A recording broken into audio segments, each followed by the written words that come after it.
Okay चलो अब यहाँ पे ध्यान दो। नया सेशन शुरू कर रहे हैं, कुछ नई बातें और समझेंगे, कुछ एक टर्मिनोलॉजीज को और ऐड करेंगे। लेकिन उससे पहले जो कल पढ़ा था उसको शॉर्ट में रिवाइज करते हैं हम लोग कि कोई भी बिजनेस, जब हम कॉमर्स में आए हैं तो हमें कुछ मतलब कुछ स्पेसिफिक चीजों का ध्यान में रखना है, तो समझना बहुत जरूरी है। ट्रांजेक्शन दो प्रकार के हो गए बेटा। एक कौन सा ट्रांजेक्शन होगा बोलो तो? मॉनेटरी नॉन मॉनेटरी के, लेकिन मॉनेटरी का ही मैं दो सब्टाइप बता रहा हूँ। एक क्या होगा बेटा? कैश। और एक कौन सा ट्रांजेक्शन होगा? Credit. Okay, what do mean by cash transaction? जहां पे पेमेंट इमीडिएट होता है, ऑन द स्पॉट होता है, और एकदम सिंपल है, कॉमन सेंस में भी बच्चा आंसर दे देगा। और what do mean by credit transaction? जहां पे payment, very good, future date पे होते हैं। फ्यूचर डेट मतलब इमीडिएट नहीं दिया सर, बाद में पैसा देंगे, तो जैसे हम उधार वाली बात करते हैं, इसे क्या कहते हैं? Credit transaction. ये कल समझा था, आज बहुत क्विकली बताऊंगा। ओके, जब जभी भी कोई भी बात होगी, जब मैं ट्रांजेक्शन कहूंगा, जभी भी मैं वर्ड यूज करूंगा ट्रांजेक्शन, तो आप लोग बचपन से अब तक ट्रांजेक्शन करते आए हो इस एंगल से। एक गिवर ऑफ बेनिफिट होता है, इसे कहते हैं गिवर ऑफ बेनिफिट, और एक टेकर ऑफ बेनिफिट होता है। मतलब ऐसे समझो कि इसको हम बोलते हैं क्या बेटा? सेलर। और इसे हम क्या कहते हैं? बायर। दो पार्टी तो रहेगी हमेशा, एक बेचने वाला, दूसरा खरीदने वाला। लेकिन अगर इमीडिएट पैसा दे दिया तो उसे हम क्या कहेंगे? Transaction, cash. और अगर फ्यूचर डेट में पैसा देना होगा तो उसे हम कहेंगे credit transaction.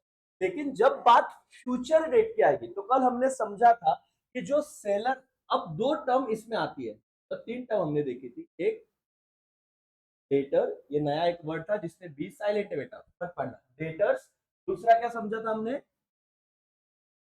Creditors, very good. और तीसरा हमने टर्म देखा था क्या राजा? Bad debts, again be silent. और ये मैंने आपको कहा था, ये तीनों टर्मिनोलॉजीज कौन से ट्रांजेक्शन में आएगा? कैश की क्रेडिट? क्रेडिट। अगर आपको ये समझ में आ रहा है तो वेरी गुड, आपको कल का लेक्चर समझा है और आप अब उस लेवल पे बोलते ना, अंडरस्टैंडिंग तो आपका कंसेप्ट, कंसेप्चुअल अंडरस्टैंडिंग तो आपका स्ट्रांग हो गया।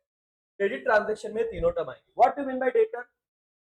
ओज वाले, ओज मनी, वो वाले लाइन में बोलने का है। इधर क्या होगा? Debtor, a person who owes money to business. कल बहुत मेहनत की थी इसलिए आज आ रहा है, ठीक है? A person who owes money to business, it is known as debtor. Who is creditor? A person to whom business owes money, जिसको बिजनेस जिसको पैसा देना बाकी होता है बिजनेस को, ठीक है, कहते हैं creditor. What do mean by debtor? Sorry, bad debt, sorry, irrecoverable amount from debtor.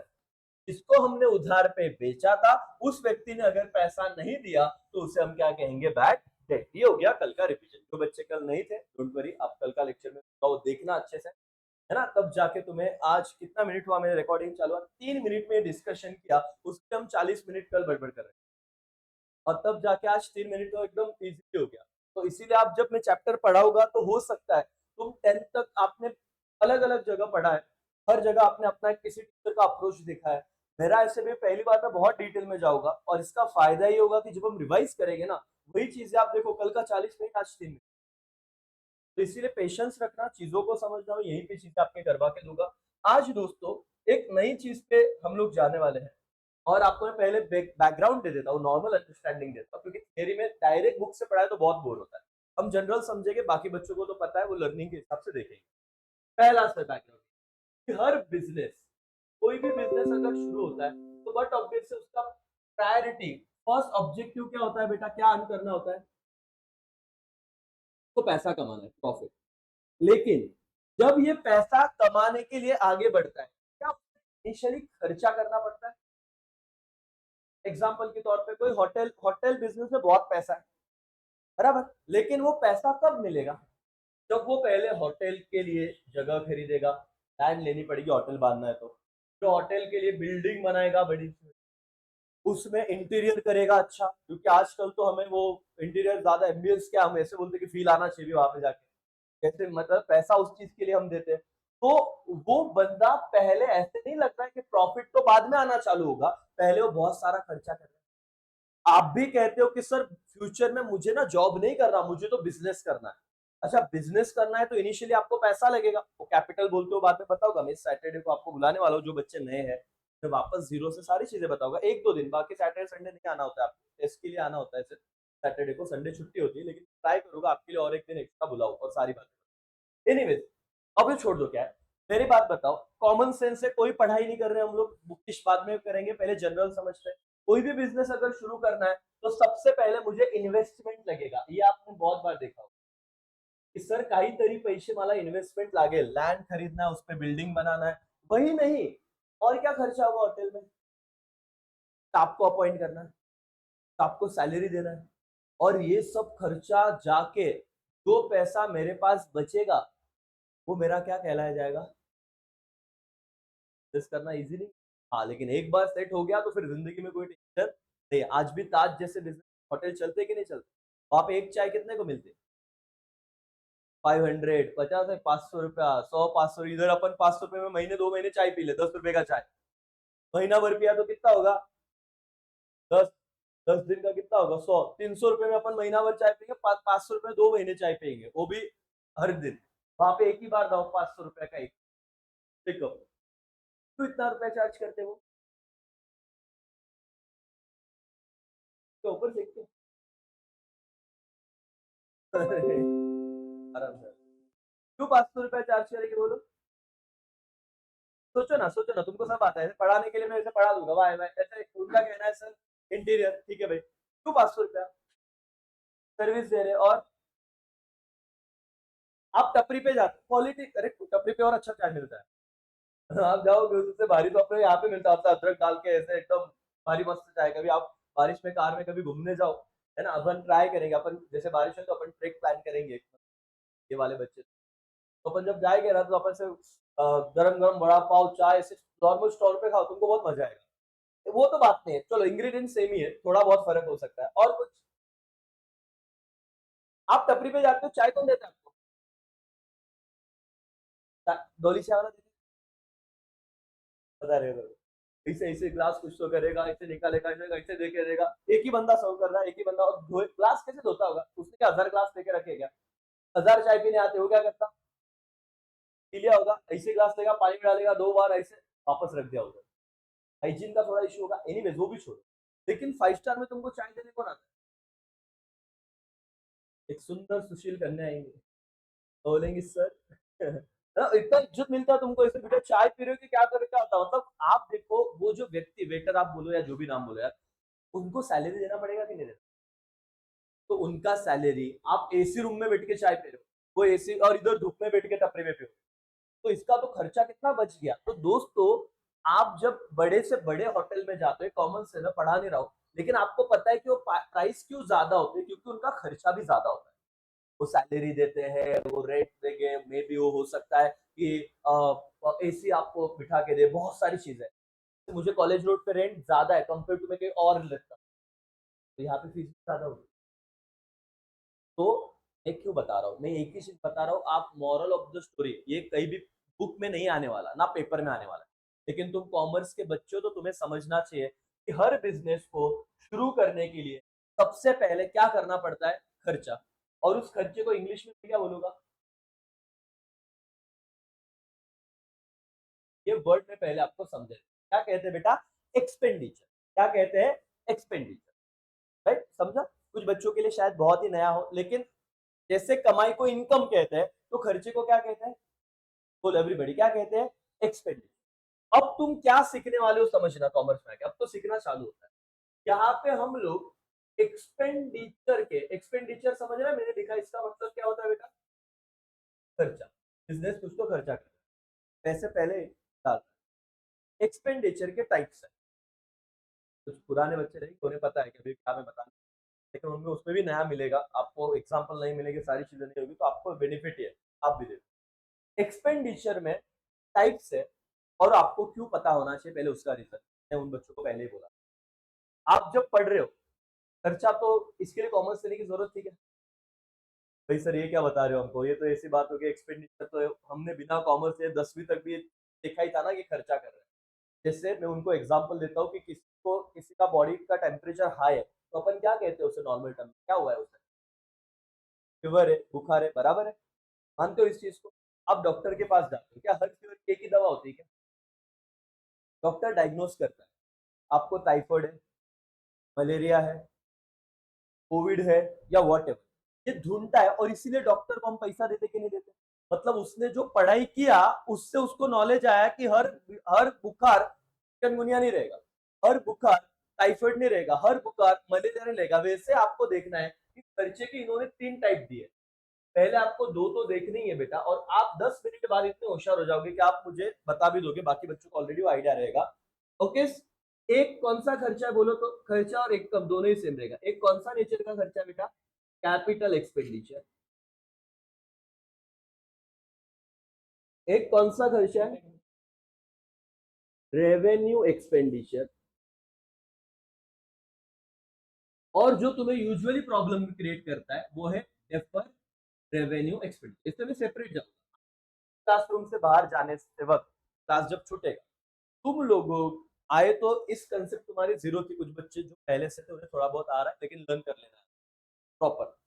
जो अभी आए थे, 20 मिनट बाद, 15 मिनट बाद, आधे घंटे बाद, जब आप इस क्लासरूम से बाहर निकलोगे, ऑनलाइन वाले जब आप लेक्चर खत्म, एक चीज कि आपको एक कंसेप्ट पता होनी चाहिए। कोई भी ऐसा बच्चा नहीं होना चाहिए जो डाउट लेके बाहर जाए या कुछ सीख के नहीं जाए। क्या आयो तो कुछ सीखना। एक्सपेंडिचर के टाइप, कैपिटल, रेवेन्यू और क्या बेटा? Deferred. What is capital expenditure? बहुत उनकी बड़बड़ नहीं सुनी। ऐसा एक्सपेंडिचर जो फर्म को कौन सा बेनिफिट देगा? लॉन्ग टर्म बेनिफिट देगा। के बाद बेनिफिट देगा। दूसरा, ऐसा एक्सपेंडिचर जिससे मैंने फर्म के लिए क्या खरीदे हुए हैं? असेट्स। और ऐसा खर्चा जिसकी वजह से वो रेगुलर नहीं होता।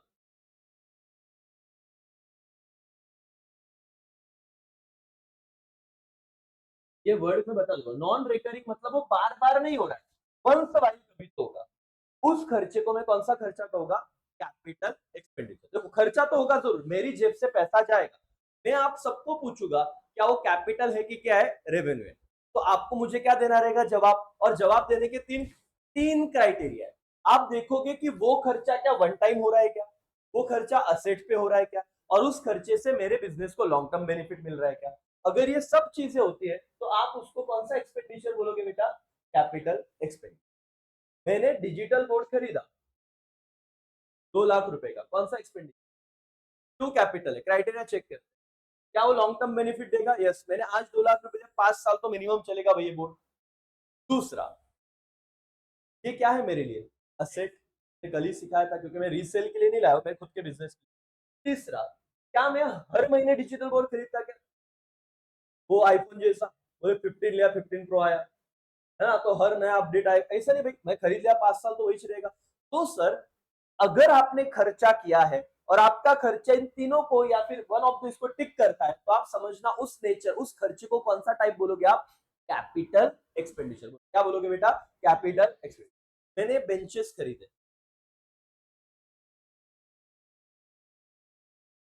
बेटा लॉजिकली रट के बोल रहे हो कि समझ के बोल रहे हो? समझ के बोल रहे हो ना? क्यों कैपिटल? पूछने वाला पूछेगा, बोलेगा रट रहा है क्या कॉमर्स लेके? नहीं भाई, भाई लॉन्ग टर्म बेनिफिट है, वो असेट है, और ये मेरा क्या बार बार हर साल थोड़ी ना बेंचेस कर देगी। ये नील कमल के चेयर्स खरीदे मैं, कुछ एक्सपेंडिचर, कैपिटल। भाई कैपिटल खर्चा तो हो रहा है, लेकिन वो मेरे को कौन सा बेनिफिट देगा? लॉन्ग टर्म और नॉन रिकरिंग, मतलब बार बार होगा। तेरे बॉस। नाउ अब हम जाएंगे रेवेन्यू एक्सपेंस, जो शॉर्ट टर्म बेनिफिट देता है मुझे, असेट पे नहीं होता, और वो रिकरिंग नेचर है। रिकरिंग मतलब बार बार ये खर्चा होने वाला है। रिकरिंग मतलब बार बार ये खर्चा होने वाला है। जैसे कि मेरे यहाँ पे एम्प्लॉय है और मैं उन्हें हर महीने सैलरी देता हूँ। क्या एक ही बार सैलरी दिया वो 2 साल काम करेगा क्या? जितना मैं सैलरी दूंगा उतना ही वो बंदा क्या करेगा? काम करेगा। क्या सैलरी ये एक्सपेंडिचर है कि नहीं है मेरे लिए? हमारे लिए मत सोचना। बहुत बार बच्चा बोलता है सर सैलरी तो मिलता है ना, क्योंकि अपने जिंदगी में घर में सबको सैलरी मिलता है, तुमको अभी बिजनेसमैन बनना पड़ेगा। तुम सैलरी देते हो तो तुम्हारा खर्चा है कि इनकम है? दे रहे हो, खर्चा है। कौन से टाइप का एक्सपेंडिचर है? कैपिटल की revenue? Revenue. Why revenue? Because ये कौन से नेचर का है? रिकरिंग। रिकरिंग मतलब जो क्या हो रहा है? अगेन एंड अगेन, बार बार हो रहा है। ठीक है। लाइट बिल, कैपिटल की revenue. Revenue. Why revenue expenditure? Because वो हर महीने मुझे लाइट बिल देना है, अगर मैंने भरा तो लाइट इलेक्ट्रिसिटी आएंगी, नहीं भरा तो इलेक्ट्रिसिटी कट। समझ में आ रहा है बेटा आपको? ओके, सैलरी हो गया, लाइट बिल हो गया, और डिप्रिसिएशन जैसी कुछ चीज है, मैं अभी आपको नहीं बताऊंगा, आपको चैप्टर है पूरा, तो आगे आप सीखोगे यार। ऐसी चीजें कि एक दिन में सब बताया तो होगा नहीं, और हमें कॉमर्स में एक ही दिन में सब नहीं सीखना है। हमारे पास 2025 मार्च तक टाइम है, तो हमारी जर्नी बहुत बड़ी रहने वाली है, और उसमें हम लोग सिर्फ बुकिश नहीं सीख रहे, और आपको अभी आइडिया आ गया हो गया 2 दिन में, तो तुमको तो मजा आने वाला है। अब ये बात है रेवेन्यू, और मैं कुछ एग्जांपल दूं।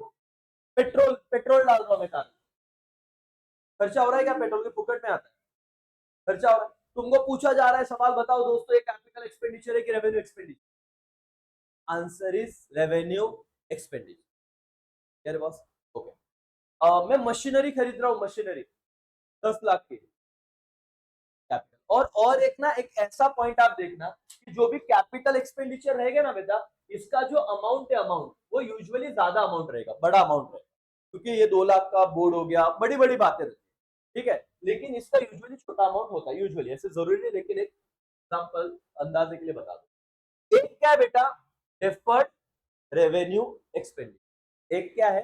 Deferred revenue expenditure. नाम सुन के ऐसे लगता है कि सर ये होगा नहीं, कि मैं जब स्टूडेंट था तो मेरे को इसी में लफड़ा होने का, यार क्या है डिफरेंस।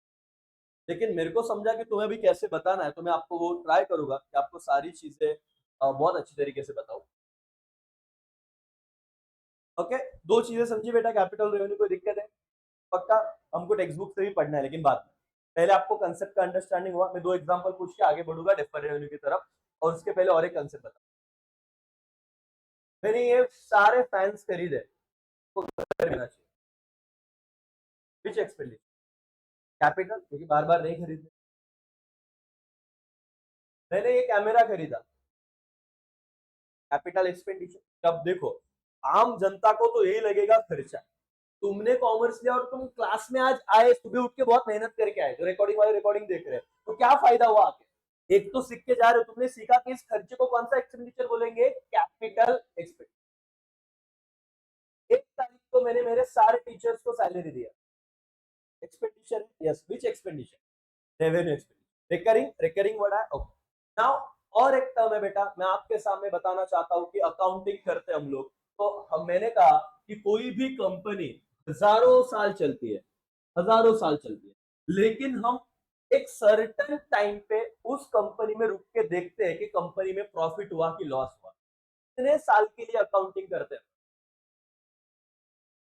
पहला लेक्चर था जो मैं रिकॉर्डिंग में कल भी डालना भूल गया, मैं आज पोस्ट करूंगा ग्रुप में, आप सब देखना वो लेक्चर। और आपने ही मेरे को याद नहीं दिया, मैं तो भूल गया, तुमको भी ऐसे लगा, अच्छा तुम भी भूल गए। चलो, था फर्स्ट सेशन का रिकॉर्डिंग वाला, गुडविल वाला कंसेप्ट था, देखो मैंने कल लिख के दिया था, वो लेक्चर देखना।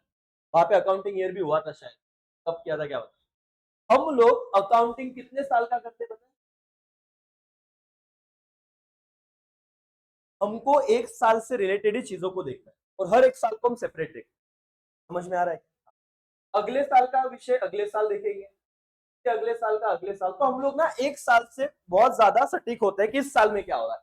आगे का पीछे का मत बोलो यार, ये मैं सिखा होगा जब थोड़ा 1-2 महीने बाद ना आपका एक लेवल अप हो जाएगा। उसके बाद अभी तो जो डिफर रेवेन्यू बताना है उसके लिए इतना ही समझो जितना मैं बताना चाहता हूँ कि हमारा खर्चा कितने साल से रिलेटेड होता है बेटा। उसका बेनिफिट भी अगर 1 साल में मिल गया, जैसे मैंने सैलरी दिया, कैपिटल है कि रेवेन्यू है? बोलना, सैलरी कौन सा है भाई? ना यार, समझ रहे हैं ना बेटा, रेवेन्यू एक्सपेंस। मैंने रेंट पे कर रहा हूं, मैं क्लास का रेंट, कौन सा एक्सपेंडिचर है जरा बता। तो समझ के बोल रहा हूं, कौन सा एक्सपेंडिचर?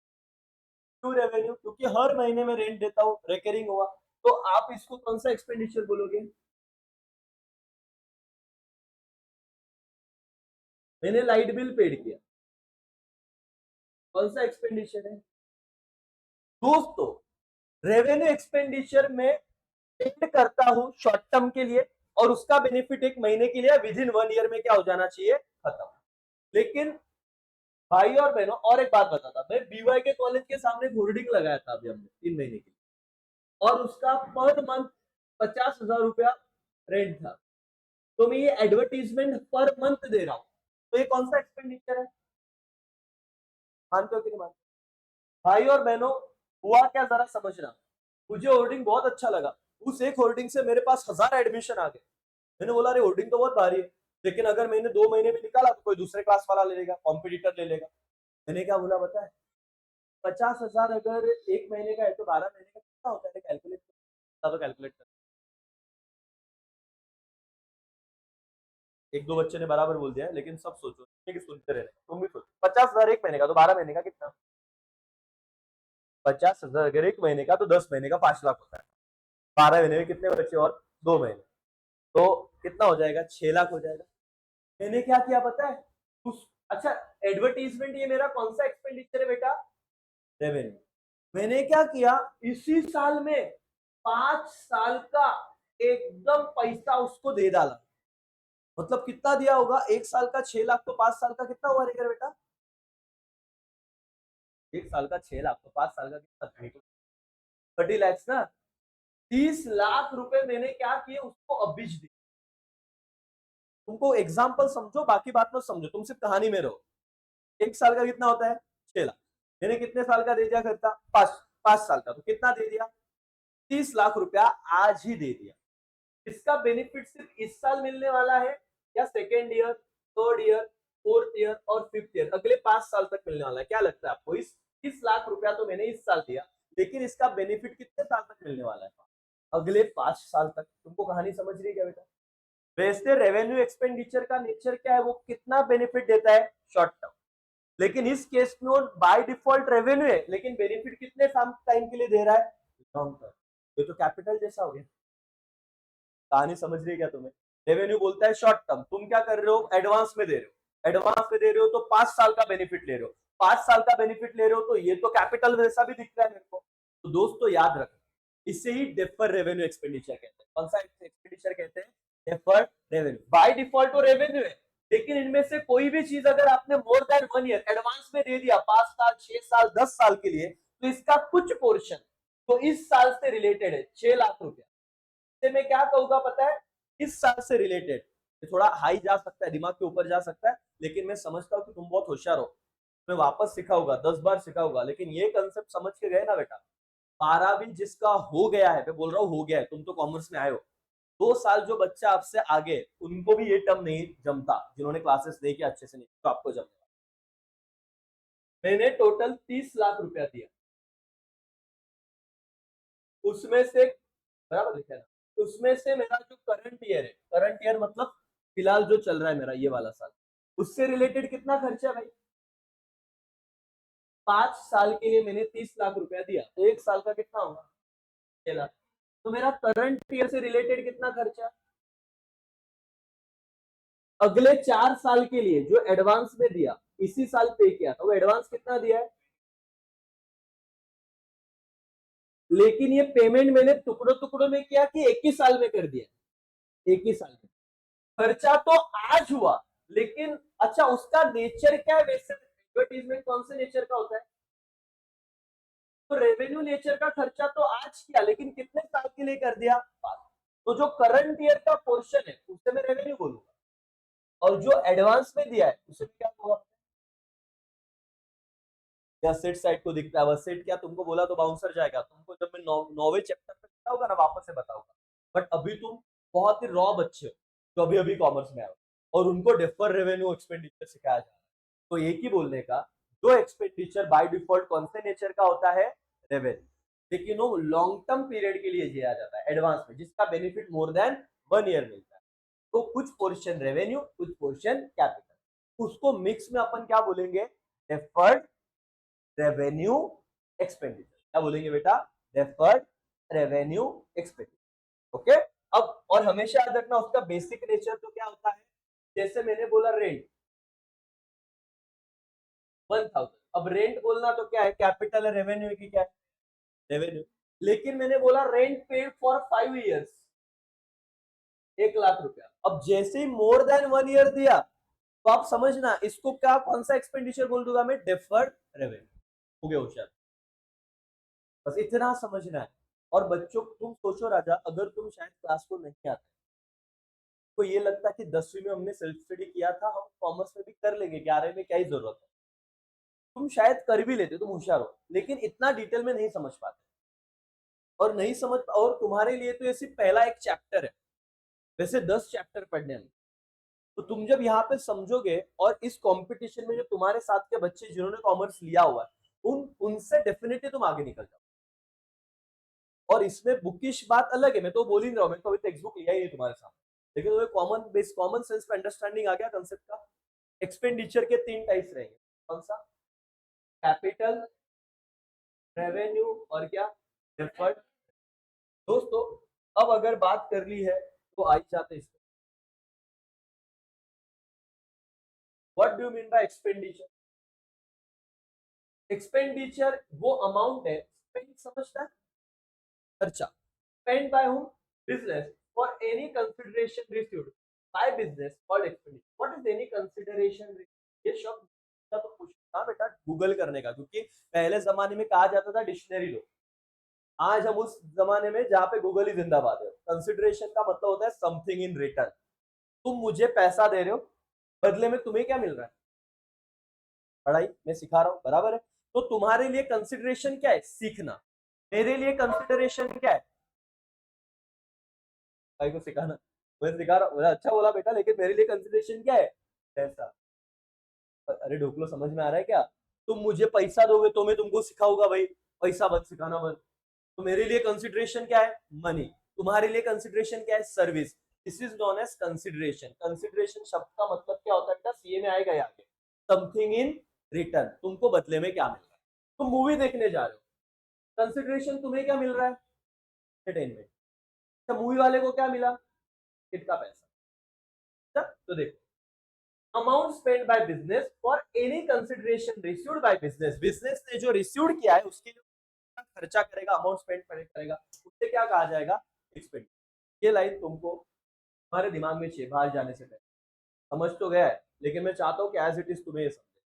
तो मेरे स्टूडेंट ऐसे दिखेंगे पेपर में कि भाई क्या बंदा है, एज इट इज 10वीं तक क्या था मैटर नहीं करता। बोलो, the amount spend by the business, यहां तक समझा ना? The amount spend by the business, by for the consideration received by business, जो बिजनेस ने कंसिडरेशन रिसीव्ड किया है। मेरे पास एम्प्लॉई 1 महीना काम कर रहा है, तो मैंने कंसिडरेशन रिसीव किया ना, उसका सर्विस लिया, बदले में मैं उसे क्या करूंगा? पेमेंट करूंगा। वापस एक बार, the amount paid by the business for consideration received by the business, it is called क्या? एक्सपेंडिचर। जो खर्चा बिजनेस करता है, जो जो उसने सर्विसेज ली है, उस खर्चे को हम लोग क्या कहेंगे बेटा? अमाउंट स्पेंड को क्या कहेंगे? एक्सपेंड। कितने प्रकार एक्सपेंडिचर के? कैपिटल, रेवेन्यू और deferred revenue expenditure. What is capital expenditure? See, the expenditure incurred to acquire which asset बेटा? Fixed asset। मैंने कहा था ना asset खरीदने को लेकर, क्या तो और increase the क्या बेटा? Value of fixed asset। It gives benefit कौन से पीरियड के लिए? Long period of time. And ये कौन सा रिकरिंग है कि नॉन रिकरिंग है? नॉन रिकरिंग, जो बार बार नहीं होता, उसको क्या कहा जाता है? Capital expenditure. इसमें एक पॉइंट है जो तुम्हें नहीं समझा, कौन सा? तुम पूछो नहीं तो मैं तुम्हें पूछूं। मेरे को पता है तुमको नहीं समझा, तुम पूछ लो पहले क्या नहीं समझा, मैं पूछूंगा इसी 3 लाइन में। क्या बेटा? एक्वायर फिक्स एसेट तो ठीक है, ये नहीं समझा तो वही लैंड ले लिया। एक्वायर का मतलब होता है परचेस करना, एक्वायर का मतलब होता है परचेस करना। इसके अलावा हाँ, increase the value of fix asset, इसका मतलब क्या है? नहीं समझा, एग्जांपल दो तो पूछो ना भाई, पूछोगे तो मजा आएगा। ये मेरा बिल्डिंग है, 2 माले का बिल्डिंग है, फर्स्ट ये ग्राउंड फ्लोर है और ये फर्स्ट फ्लोर, बराबर है। ये बिल्डिंग बनाने के लिए जो खर्चा किया वो कौन सा खर्चा है? बराबर, कौन सा खर्चा है? कैपिटल। बिल्डिंग हो गया, इंक्रीज द वैल्यू। अब मैं क्या कर रहा हूँ? सेकेंड फ्लोर बना रहा हूँ इसमें, तो जैसे सेकेंड फ्लोर बनाऊंगा तो वैल्यू बढ़ जाएगा कि नहीं बढ़ जाएगा उसका? कोई तो ये सेकेंड फ्लोर बांधने का जो खर्चा है वो कौन से नेचर का रहेगा? Also known capital. या फिर मैंने ऐसा कुछ खर्चा किया, जो ये जो बता रहा हूँ ना बेटा, ये हर एक चीज, ये फाउंडेशन हर एक चीज, और सीएमए फाउंडेशन। तब जो बच्चे बोल रहे हो सर कि बहुत डिफिकल्ट रहता है, क्या इतना डिटेल में मैं वहीं पे बताता हूँ। 11th स्टैंडर्ड को इतना डिटेल में नहीं बताता, और मैं ये नहीं बोल रहा हूँ तुम कर लो, लेकिन तुम उस लेवल के बच्चे हो जो कर सकते हो। नहीं करना है तुम्हारा कॉल है, तुम्हारा ऑलरेडी दूसरा करियर चल रहा है, कोई भी होगा, बट यही नॉलेज है वहां पे और उसी पे पेपर पूछते और बच्चे पास होते हैं। तो ऐसे नहीं कि भाई तुम नहीं कर सकते, तुम लोग बट ऑब्वियस टैलेंट है। अभी अगर ये समझ रहा है तो वही समझता है। तुमको तो एक चैप्टर है सीए फाउंडेशन का, मैं तुम्हें ये होने दो, तो चैप्टर ही बताऊंगा ना एक दिन। मत करना ऐसा बोलना कि बहुत बार बच्चों को होता है सर ऐसे क्यों बता रहे हैं, फिर आप हमें सीए करने को बोल रहे हैं, नहीं बोल रहा उसे वो चैप्टर का। तू खुद का कॉन्फिडेंस बढ़ा के तू कितना होशियार है। तेरा तेरा खुद का ओपिनियन बोलते ना कि विचार है कि तेरे को नहीं करना, इट्स ओके, लेकिन ये मत बोलना कि मेरे लिए बहुत डिफिकल्ट मेरे को नहीं जमता है, वो बहुत डिफिकल्ट है इसलिए नहीं कर रहा हूँ। नहीं, वो तेरा चॉइस है कि तू नहीं कर रहा है, डिफिकल्ट इसलिए कर रहा है, ऐसे विषय नहीं है। ध्यान दो। तो ये जो असेट का वैल्यू इंक्रीज करने के लिए जो भी खर्चा होता है उसको कौन सा नेचर का बोलेंगे बेटा? Capital nature. पहले 2 माले की बिल्डिंग थी और एक फ्लोर बढ़ा दिया, तो इसको कौन सा nature? Increasing the value of asset. कौन सा नेचर? पक्का कैपिटल नेचर। वापस एक बार पढ़ो। तीन ही चीजें कर रहे हैं लेकिन ऐसा करेंगे sir, expenditure incurred to acquire मतलब खरीदना, विच असेट? Fix asset. और क्या बेटा? Increase the value of fix asset. It gives which benefit? Long term benefit. और ये कौन से नेचर का रहेगा? Non recurring in nature. Non recurring समझा ना, जो बार बार नहीं होता। और एग्जाम्पल के तौर पे लिख सकते हो purchase of machinery, extension of building. Extension नहीं समझता होगा, एक्सटेंशन मतलब था ना कि पहले 2 फ्लोर था, अभी मैंने एक फ्लोर बढ़ा दिया, इसको बोलते हैं एक्सटेंशन। फिर क्या? Purchase of computer. ये सारे किसके एग्जाम्पल है बेटा? कैपिटल।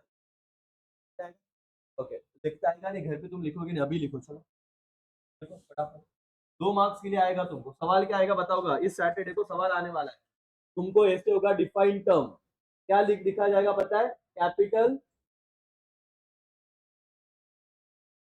एक्सपेंडिचर। 2 मार्क्स। कितने पॉइंट आने चाहिए मेरे हिसाब से? 1, 2, 3 और 4। मैं सिर्फ तुमको लिख के देता हूँ, पूरा नहीं लिखूंगा, तुम वहां पे एज इट इज लिखना, पूरा ही तुम्हें लिखना है। लेकिन ये चौथा पॉइंट क्या है पता है बेटा? एग्जाम्पल आएंगे। व्हाट? परचेस ऑफ, लिखो मत, परचेस ऑफ, सोचो, purchase of machinery, extension of building, purchase of computer, एक पॉइंट आने वाला है। अच्छा, ये कौन से नेचर का रहेगा? रिकरिंग की non recurring? Non recurring in nature. ये वाला एक पॉइंट आ जाएगा। फिर ये क्या है? कौन सा बेनिफिट देगा बेटा? Long term benefit. मतलब इस 3 पॉइंट में किसी को प्रॉब्लम नहीं आएगा, long term benefit, non recurring. For example तुम्हें प्रॉब्लम कहां पे आएगा? पहली लाइन। कौन सा एक्सपेंडिचर है जो तुम एक्वायर कर रहे हो? Fix asset. और दूसरा पॉइंट क्या था? और इंक्रीज द क्या? वैल्यू ऑफ असेट जो भी था। तो ये पहला पॉइंट लिखोगे, फिर दूसरा पॉइंट ये लॉन्ग टर्म के लिए होता है, तीसरा पॉइंट ये नॉन रिकरिंग है, और चौथा पॉइंट क्या है? एग्जाम्पल। एग्जाम्पल जैसे परचेस ऑफ कंप्यूटर, लैंड। और ये तुमने किया, ये तुमको आया, तो मैं बोलूंगा तो चेकर बोलेगा तुम होशियार हो। और इतना मेहनत नाही किया, पेपर में आए बोले वन टाइम अभ्यास करून आलोय सर, एकदा वाचलेलं आहे, आठवतो काहीच नाही, और फिर मैं चेक करूंगा और तूने लिखा नहीं है, तो थोड़ा पीछे जाएगा, मार्क्स कम आएंगे, फिर तेरे को ऐसे साइकोलॉजी बन जाएगी मैं तो कुछ नहीं आता। बट टेंथ तक अलग बात है, यहाँ से अलग चीज है। होशियार हो ये मान के चलना। स्ट्रक्चर समझा? देख के ही लिखना है। यहाँ पे आओ और लिख लो पहला पॉइंट, और एक एक एक लाइन में लिखना। पहला पॉइंट क्या है? दिस एक्सप्रेस और इंक्रीज। ये पहला। दूसरा क्या? It gives long term, long period benefit for the long period of time. तीसरा पॉइंट क्या लिखोगे? इज नॉन रिकरिंग इन। और चौथा पॉइंट क्या लिखोगे? एग्जाम्पल।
और ये लिखने के बाद अगर तुम्हें वो आ रहा है बेटा, तो मैं बोल रहा हूँ कॉमर्स में टफे से टफे सोर्स तुम्हारे लिए आसान है, ये हो सी एस हो भी बोले, बट पढ़ने का तरीका ऐसे रखना है, सिर्फ रट के पास नहीं होना है, समझ के होना है, यही तुम्हारे लिए अर्निंग वाला सोर्स बने।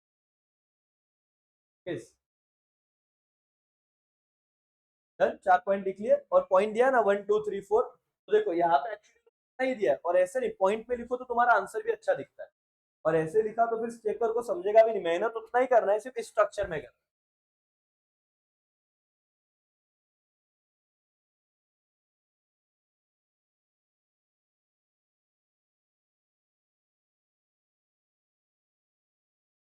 रिकॉर्डेड लेक्चर तुम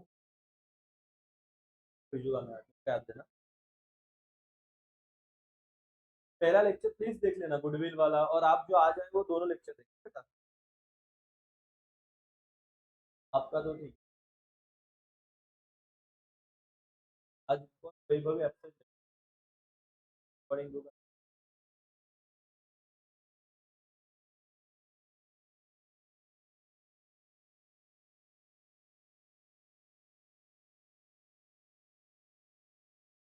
जम गया पक्का, कॉन्फिडेंस आएगा, लिखते आएगा तुम्हें पेपर में, अगर आया तो बेटा 4 पॉइंट, 2 मार्क्स, 2 में से 2 ला पाओगे कि नहीं ला पाओगे आप, है ना।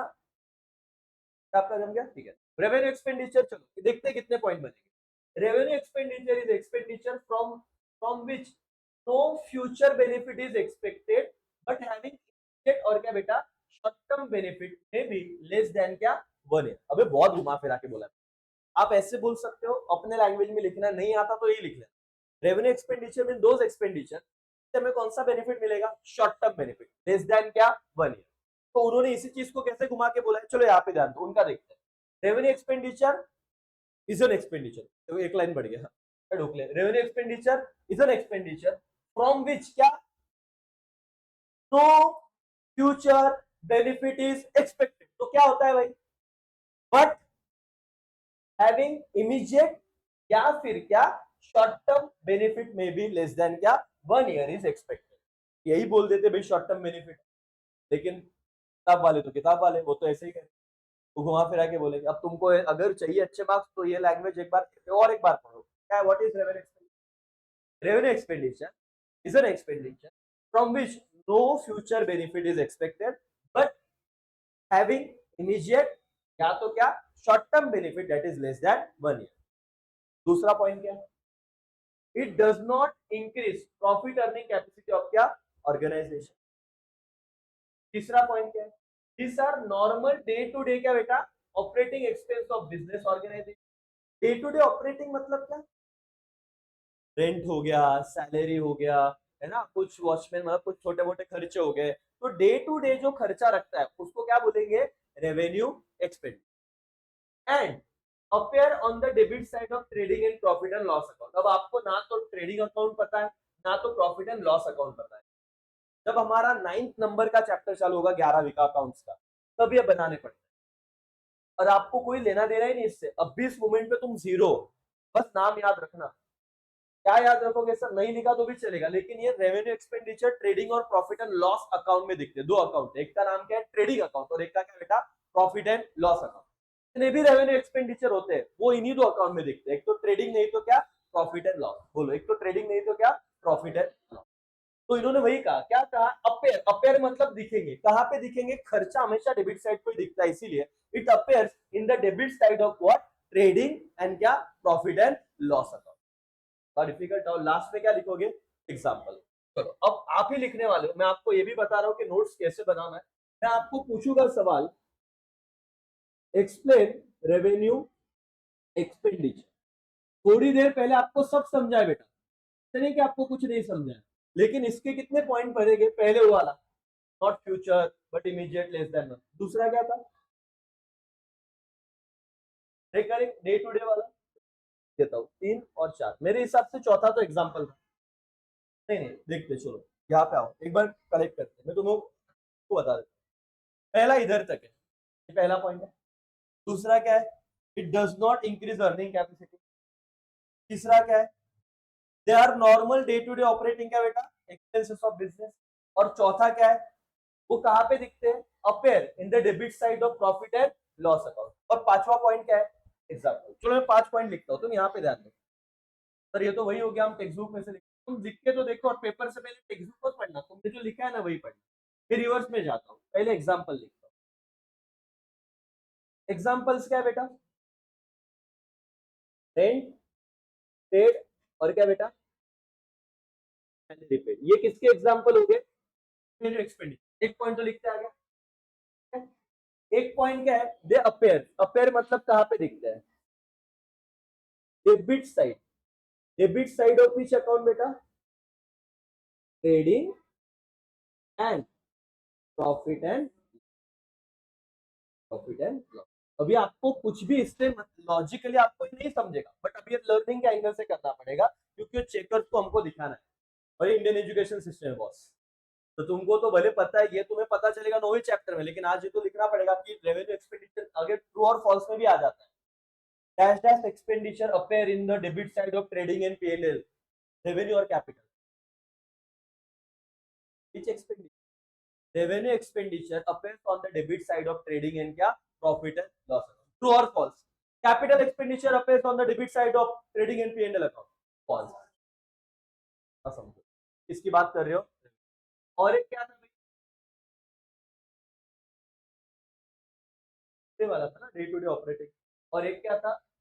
अर्निंग कैपेसिटी को इंक्रीज नहीं करता. अर्निंग कैपेसिटी को इंक्रीज नहीं करता. और एक वो नॉर्मल वाला था, short term benefit, less than money. ये 4 पॉइंट लिख के आएंगे, देख देख के लिख के आएंगे.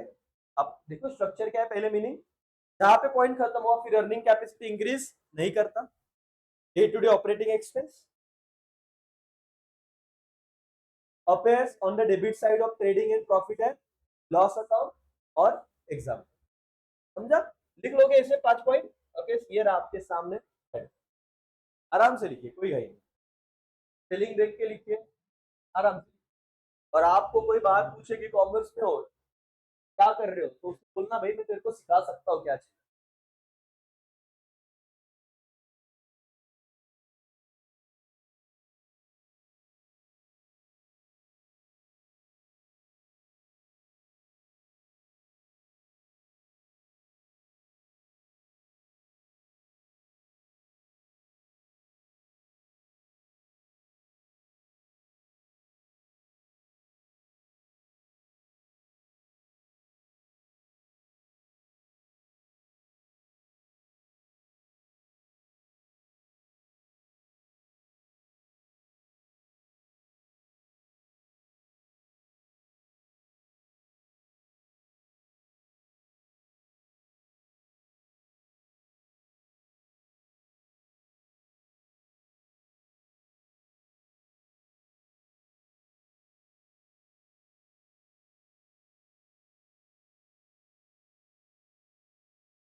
तो बेटा, और ऐसे खुद के नोट्स बना रहे हो जो पेपर से पहले आपको यही पढ़ना है. तो प्रीवियस लेक्चर भेजूंगा वन, वैसे तो बहुत हुए हमारे, लेकिन अभी जो चल रहा है वो आपको एकदम वो गुडविल, लॉस, प्रॉफिट, वो लेक्चर देख के ऐसे ही लिख लेना ना बेटा. हम रहना बेटा.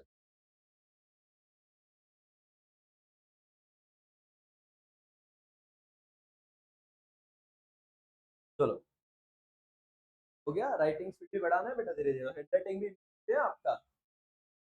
मैं बोल रहा हूँ कि आपका आपका अच्छा है, आपका भी अच्छा है. क्या मैडम, आपको थोड़ा और इम्प्रूव करना.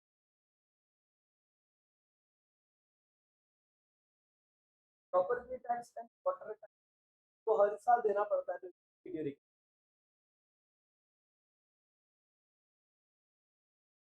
ना बार बार देना पड़ता है लॉन्ग टर्म में.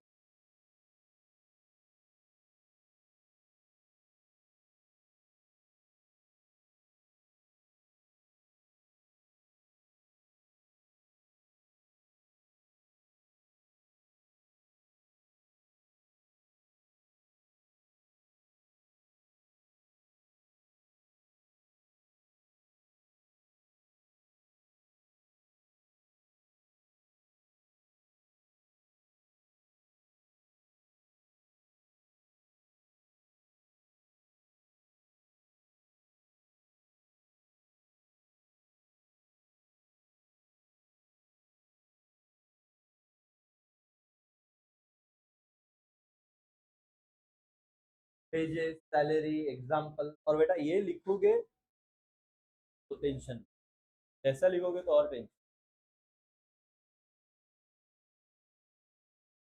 थोड़ा जूम करो, क्या बोलो ना, नहीं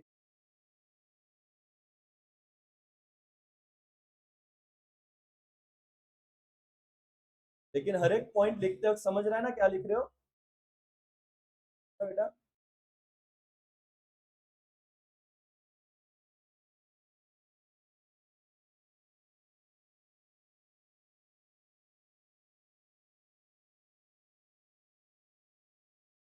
ऑनलाइन वालों आपको भी उसी तरीके से करना है बेटा। आज थोड़ा आवाज कम आ सकता है क्योंकि माइक का किधर गया क्या बता। चलो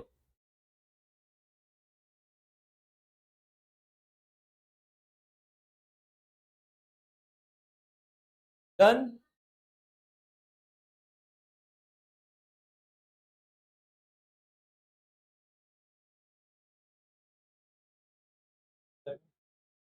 पेपर रेवेन्यू लास्ट है, फिर खत्म आज का लेक्चर। और अब देखो आप समझ भी रहे हो, आप लिख भी रहे हो, और हो गया क्या बेटा? थोड़ा बाकी है। Okay done. चलो भाई और बहनों, अब आता है डेफर रेवेन्यू। डेफर रेवेन्यू आपको पता है जो बाय डिफॉल्ट कौन से नेचर का होता है? रेवेन्यू। लेकिन हम लॉन्ग टर्म के लिए उससे पेड करते हैं, लॉन्ग टर्म बेनिफिट मिलता है, इसलिए उसको क्या बोला जाता है? Deferred revenue. और आप देखो, आप खुश हो जाओगे पहले line. an expenditure which is basically कौन से नेचर का है? Revenue in nature, but benefit of which is not exhausted. Not exhausted मतलब क्या? खत्म नहीं हो रहे हैं। वैसे तो एक साल के अंदर बेनिफिट क्या हो जाता है? खत्म हो जाता है। लेकिन ये रेवेन्यू होने के बाद इसका बेनिफिट एग्जॉस्ट नहीं हो रहा है, नॉट एग्जॉस्टेड विद इन क्या बेटा? 1 year. It is called defer revenue expenditure. ये आपको वन सेंटेंस के लिए भी पूछा जा सकता है कॉलेजेस में, what is defer revenue expenditure. और ट्रस्ट मी दोस्तों, 90% बच्चे नहीं लिख पाते, और इसको कंसेप्ट चाहिए। ऐसे नहीं, आपको पहले पता था कि ऐसा ऐसा एक्सपेंडिचर जो बेसिकली कौन से नेचर का है? रेवेन्यू, लेकिन जिसका बेनिफिट एग्जॉस्ट नहीं हो रहा है, कितने साल के अंदर एग्जॉस्ट नहीं हो रहा है? Within 1 year. It is known as which expenditure? Deferred revenue expenditure. Simple term में लग गया पहला पॉइंट। दूसरा, such expenditure written off over the number of year. जैसे मैंने कहा था ना, 5 साल के लिए खर्चा किया था, तो एक पहले साल 6 लाख राइट ऑफ कर दिया, दूसरे साल 6 लाख दे दिया। याद है अपना एग्जाम्पल?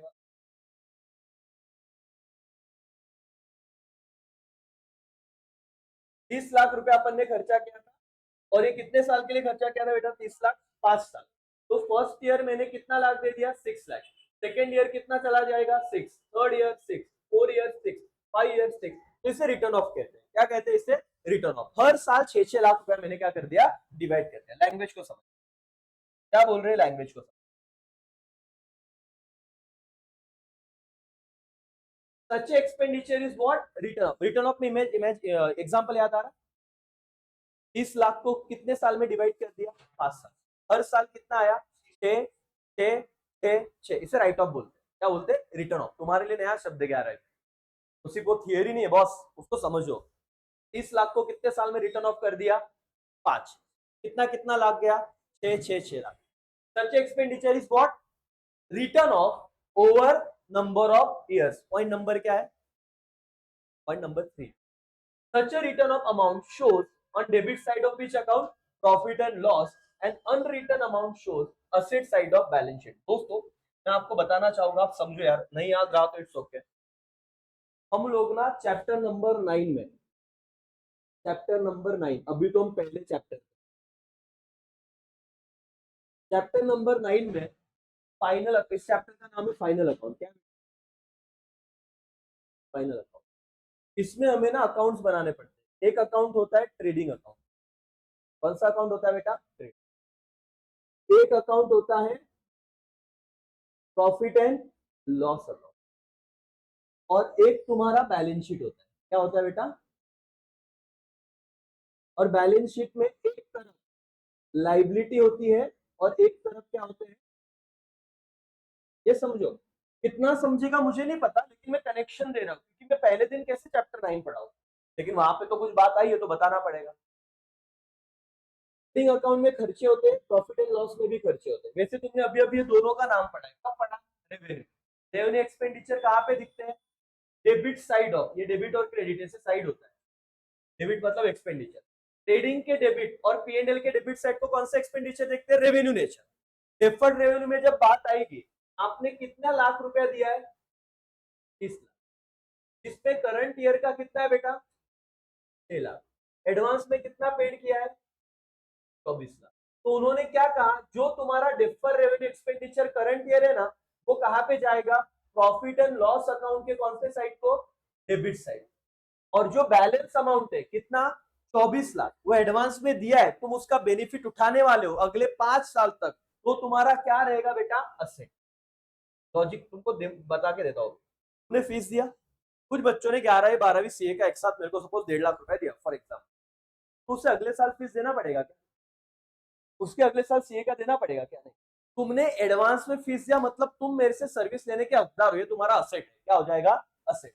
तो ये लैंग्वेज देखो बॉस, नहीं भी बताता तो भी तुम डाउट पूछते ही नहीं, कि हम एज अ स्टूडेंट हमको आदत है स्कूल तक, टीचर बोलता है बोलता रहेगा, अपन बैठेंगे, घर पे जाएंगे, खत्म। और अपनी अपनी जिंदगी में ऐसे बहुत प्रॉब्लम होते हैं दूसरे, पढ़ाई है अपने लिए सबसे सेकेंडरी रहता है हमेशा। तुम्हारे रहेंगे, तुम्हारे दोस्तों के रहेंगे, नहीं तो घर के रहेंगे, जान दो, बहुत डिटेल में नहीं जाता ही नहीं। लेकिन याद रखो कि जो भी खर्चा है डिफर रेवेन्यू, जो करंट ईयर से रिलेटेड है, वो कहां पे जाएगा? प्रॉफिट एंड लॉस अकाउंट के डेबिट साइड। और जो एडवांस में पेड किया है वो कहां पे दिखेगा? बैलेंस शीट के असेट साइड। बैलेंस शीट के असेट साइड। ये मैंने क्यों बोला सर? क्योंकि इसी चीज को मैं अब तुम्हें लैंग्वेज में दिखाने वाला हूं। और कौन कहता है लर्न नहीं होगा? Such a written off amount, written off मतलब क्या? 6 लाख रुपया एक साल के लिए निकाल दिया था ना, शोन कहां पे दिखेगा? Debit side of profit and loss. और जो अनरिटर्न है, 6 लाख तो हटा दिया, कितना बाकी अभी भी एडवांस में? 24 लाख। वो 24 लाख किधर दिखेगा? Asset side of balance. कितने पॉइंट हुए बॉस? पहला, दूसरा, तीसरा, और एग्जाम्पल क्या है बेटा? चौथा। हेवी लीगल एक्सपेंसेस, हेवी मतलब एडवांस बोल देना, 5 साल का एडवर्टाइजमेंट। हेवी का तुमको समझेगा नहीं, बोलना कि advertisement expenditure paid for 5 years, ऐसे लिखे। तो हम लोग 4 पॉइंट में इसे डन करेंगे। नाम क्या बेटा? Deferred revenue. कितने पॉइंट बनेंगे? 4, सॉरी। चौथा पॉइंट क्या है बेटा? एग्जाम्पल। एग्जाम्पल आप बोल सकते हो कि advertisement expenses paid for 5 year. अपना एग्जाम्पल लिखना, कितना लाख रुपया दिया? 30 लाख। 30 लाख। तो इसमें से इधर में लिखता हूं, रिटर्न ऑफ करंट ईयर का, रिटर्न ऑफ एक साल का कितना होगा बेटा? 6 लाख। और अनरिटर्न, अनरिटर्न ऑफ कितना होगा? 24 लाख। ये तुम्हें कहां पे काम में आएगा पता है? यहाँ पे। वो जो ये वाला पॉइंट लिखोगे ना कि रिटर्न ऑफ वाला अमाउंट कहां पे जाता है बेटा? पी एंड एल के कौन से साइड को? Debit side. और जो अनरिटर्न वाला अमाउंट है वो कहां पे जाता है? बैलेंस शीट के असेट साइड। ये वाला, ये ऐसे लर्न नहीं होगा, बता रहा हूँ, वहां पे लिख लो। फिर क्या था? आप वो रिटर्न ऑफ कर लेते हो, और ये तो पता है यूजुअली रेवेन्यू एक्सपेंडिचर जो लॉन्ग टर्म के लिए जाता है उसे अपन क्या बोलते हैं? Defer revenue expenditure. 4 पॉइंट है कैसे? ओके, ये रहा आपके सामने। और आज इस क्लासरूम से बाहर जाओगे तो ये सबसे भारी कंसेप्ट लिख लो।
समझ के लिख, वर्ड्स आएंगे जैसे रिटर्न ऑफ, जैसे नॉट एग्जॉस्टेड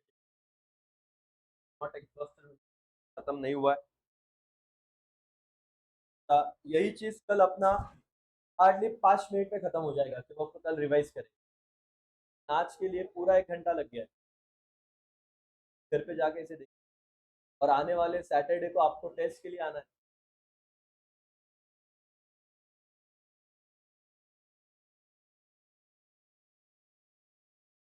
आपको भी आना है।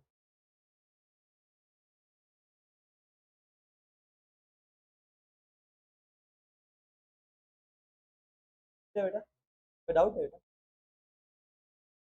ऑनलाइन वाला आपने भी लिखा है, ये लिखना है तो चलेगा, वो एक एग्जांपल मेरा वाला लिखा तो भी चलेगा।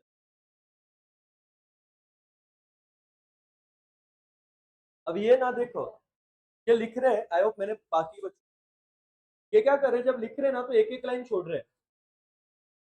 तो पेपर में भी ऐसे लिखना है, आप एक लाइन छोड़ोगे तो कोई दिक्कत नहीं होगी ना, मार्क्स कटेंगे। लेकिन इससे क्या होता है, दो बेनिफिट।